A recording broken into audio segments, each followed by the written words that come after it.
Assalamualaikum warahmatullahi wabarakatuh. Perkenalkan, nama saya Evalin Putra.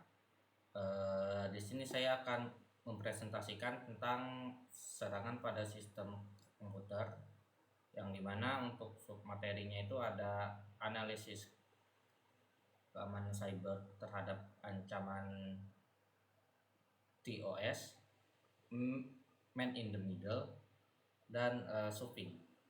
Untuk mata kuliahnya itu adalah keamanan sistem komputer dengan dosen pengampu Pak Darismanto dan Pak Radinal. Baiklah, ini untuk materi pertama itu adalah denial of service atau DOS. Ini adalah serangan yang strategi penghentian layanan itu secara paksa. Untuk eskalasi serangan DDoS secara global, ini dari tahun ke tahun itu semakin meningkat ya, karena perangkat IoT itu akan jadi semakin rentan, dan dimana pada tahun 2021 itu sangat rendah, bisa dibilang rendah, dan untuk pada tahun 2025 itu sangat tinggi ya, dimana itu terjadi serangan itu secara global itu sangat sering. Nah, berikutnya itu adalah klasifikasi serangan DOS. Serangan ini ada 3 macam. Yang pertama ada SYN flood, UDP flood, dan HTTP flood. Yang dimana SYN flood itu mengirimkan permintaan koneksi TCP secara berulang tanpa menyelesaikan jabat tangan dan menghabiskan memori yang ada pada server. Jadi tidak ada, jadi tuh ibaratnya itu langsung masuk aja tanpa ada jabat tangan, jadi tanpa ada selesai kayak terima kasih, jadi langsung keluar gitu aja. Nah, selanjutnya itu ada UDP flood. UDP flood itu membagi report secara acak dengan paket UDP yang mana memaksa sistem untuk memeriksa aplikasi yang tidak ada. Jadi ibarat itu pesannya tidak ada, cuman masuk nyepam terus gitu. Cuman isinya entah isinya yang ada atau emang cuman nyepam aja gitu. Berikutnya ada HTTP flood, yang dimana serangan pada lapisan aplikasi yang mensimulasikan trafik pengguna nyata untuk membebani CPU. Ini contohnya itu apa ya? Oh, ini yang ini simulasinya itu ya adalah untuk membuat CPU server itu langsung down secara seketika. Jadi kan di server kan ada CPU. Nah, yang diserang itu adalah CPU itu, yang dimana membuat beban CPU itu sangat-sangat besar gitu. Jadi misal yang dari awalnya itu 20% bisa melonjak ke 80% begitu. Begitu kira-kira. Selanjutnya itu dampak pada infrastruktur. Serangan DOS ini bertujuan untuk melumpuhkan ketersediaan atau availability sistem melalui yang pertama koneksi bandwidth yang mana menutup jalur data sah. Yang kedua itu eksploitasi state, memenuhi tabel koneksi router atau firewall, dan terakhir itu dampak finansial yang mana biaya operasional itu akan meningkat secara drastis akibat lonjakan traffic false, yang mana kan di setiap website itu pasti ada trafficnya kan. Misal traffic dari bulan-bulan atau biasanya itu kurang lebih mencapai 100, cuman karena trafficnya tiba-tiba melonjak dari 100 ke 1000, jadi biaya operasionalnya itu bakalan membengkak juga. Itu dampak pada finansial. Nah, selanjutnya itu man in the middle atau MITM. Ini adalah interpretasi data di jalur komunikasi. Nah, fase serangan MITM itu ada 3, yang dimana interception, description, dan modification. Kita bahas yang pertama. Interception itu penyerang memposisikan diri di antara pengirim dan penerima. Jadi itu kayak orang ketiga, jadi bisa mengintercept salah satunya. Selanjutnya itu description. Ini membuka enkripsi data menggunakan SSL stripping. Ya, dan yang terakhir itu modification, mengubah isi pesan atau mencuri kredensial yang sensitif.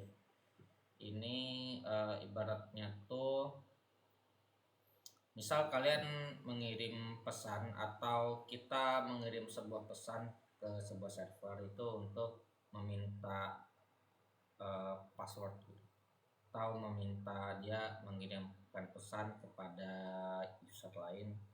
Pesan itu aku mau uang gitu. Nah, cuman itu bisa diubah sama apa untuk serangannya ini dengan uang Anda telah diterima atau apapun itulah yang pesannya itu bisa dimodifikasi.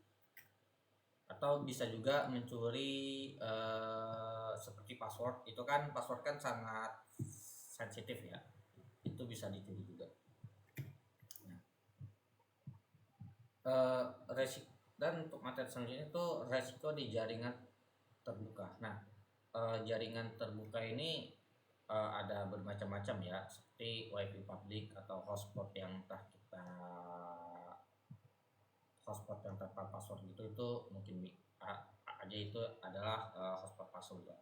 Nih, hotspot palsu dan sniffing. Penyerang sering membuat jaringan wifi evil twin di area publik saat Anda terhubung. Seluruh trafik data Anda dapat dipantau tanpa disadari.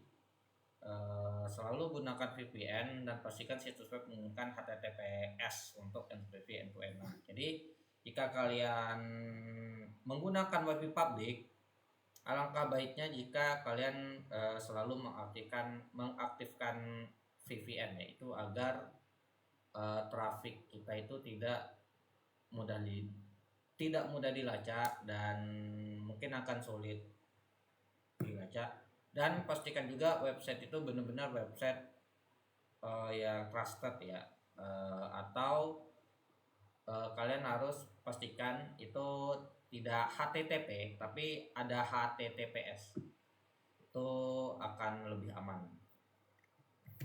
Nah, terus selanjutnya itu varian serangan intersepsi.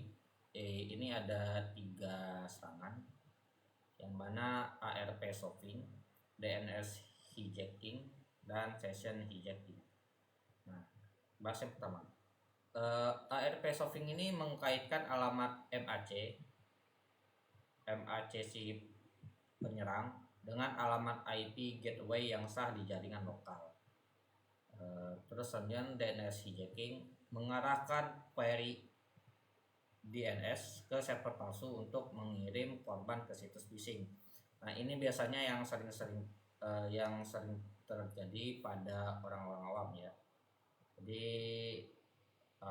misal kalian melihat ada server palsu atau website yang mencurigakan seperti mirip yang asli, seperti contohnya itu website Bank BCA, itu pesannya mungkin sama, cuman itu dikirim bukan dari bank BC-nya langsung tapi dari server mana, itu akan diarahkan ke web phishing.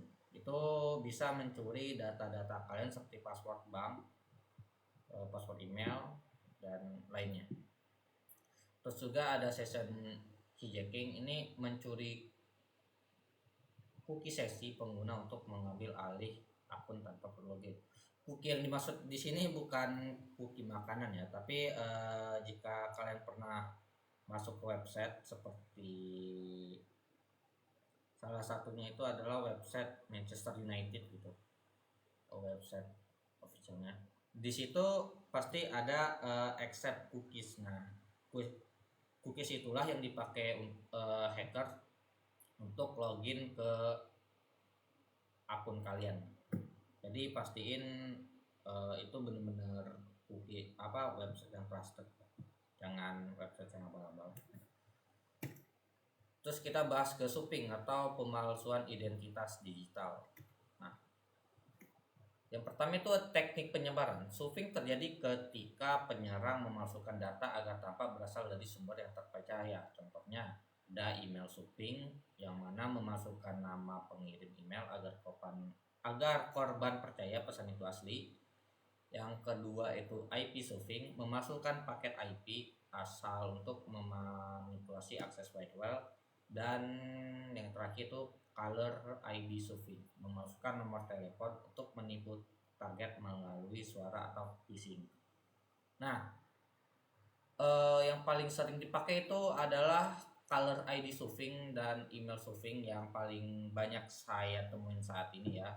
Contohnya itu untuk email spoofing itu pasti kalian bisa dapat email-email seperti email Bank BCA. Itu biasanya mereka mengubah beberapa huruf seperti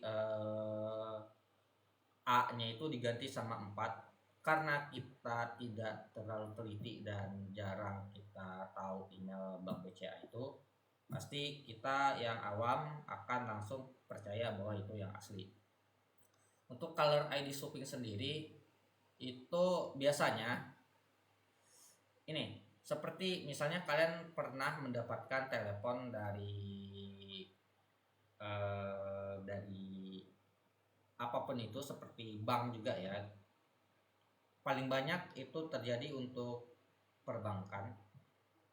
Mereka dengan mengatasnamakan bank A.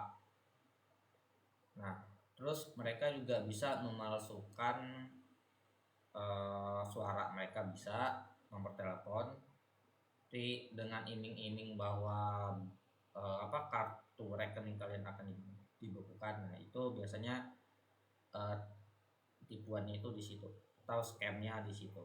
Jadi kalian harus berhati-hati, selalu cek keaslian email, terus nomor telepon dan juga IP spoofing. Nah, untuk yang IP spoofing ini saya jarang temuin ya. Mungkin banyak, cuman saya jarang menemukan kasus seperti ini.